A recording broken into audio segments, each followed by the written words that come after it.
The one place where men try to avoid women is at work. Since the #MeToo movement started, many men have tried to stay away from women in the workplace.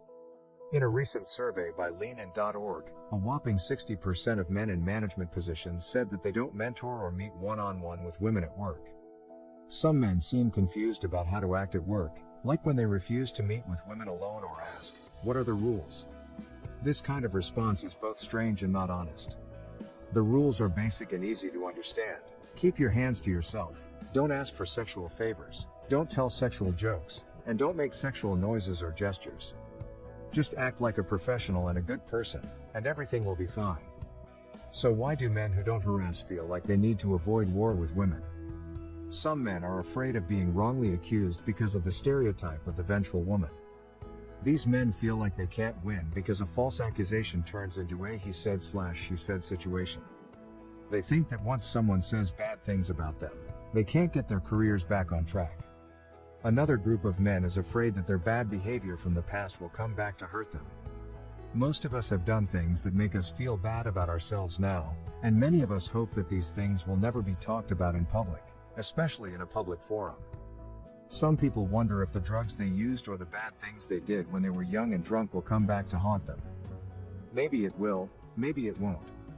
But if it does, the responsible thing to do is to take responsibility for your actions, apologize sincerely, and deal with the consequences of your shameful actions. And, of course, if someone broke the law and hurt someone else, they should be ready to pay the price. These guys don't see the whole picture. They are only thinking about how the MeToo movement might affect their own lives. In reality, women have had to deal with sexual assault, harassment, and sexism for a long time, but many men choose to ignore this fact. For the first time, men have to face the fact that many of their peers have broken rules about how to act in the workplace and used sexual harassment and violence. Instead, a tune has problems with other men, and a group of men gives up their power in order to protect themselves the most. They are able to do this, but their female co-workers and employees are not. If you think that not meeting with women is a solution, it's because you don't see the problem for what it is and you're relying on the power you have. Most of the top jobs in most industries are held by men, so those men can choose whether or not to work with women. It does nothing to fix the problem of sexual harassment in the workplace and makes it worse by reinforcing the idea that women are bad people who should be avoided. Women have no choice but to work with men at this point. By trying to protect themselves by not meeting women, these men are falling into the trap of seeing themselves as victims. Just like most men aren't sexual harassers and abusers, most women aren't lying when they say they are.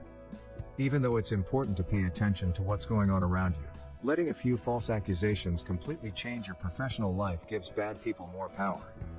We can only do so much to keep ourselves safe from crimes like break-ins, and we can't completely keep ourselves safe from false accusations, either.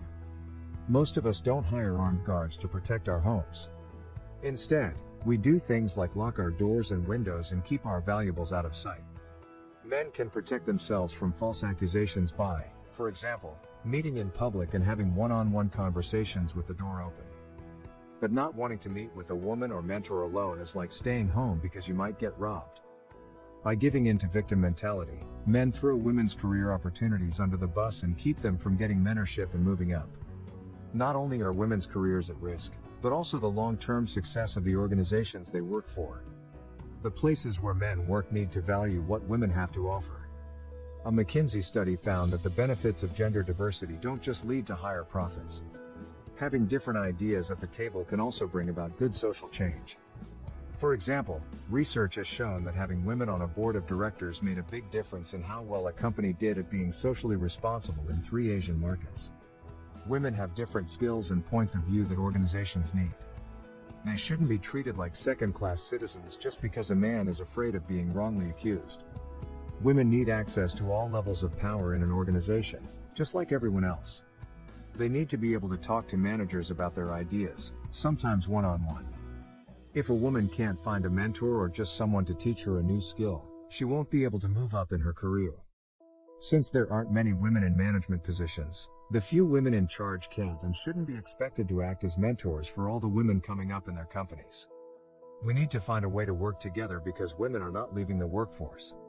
If a man is nervous about working with a woman, He needs to look deep inside himself and figure out why he wants to avoid the problem instead of working to solve it. A more sensible approach would be to admit that some men and women harass and take advantage of employees, sometimes for sexual favors. Some employees might make false accusations to get ahead or get back at someone else. We can't make sure that neither of these things will ever happen in our workplaces. But we can make and enforce rules that reduce the number of occurrences without completely upsetting professional interactions or stopping women from getting the same job opportunities as men.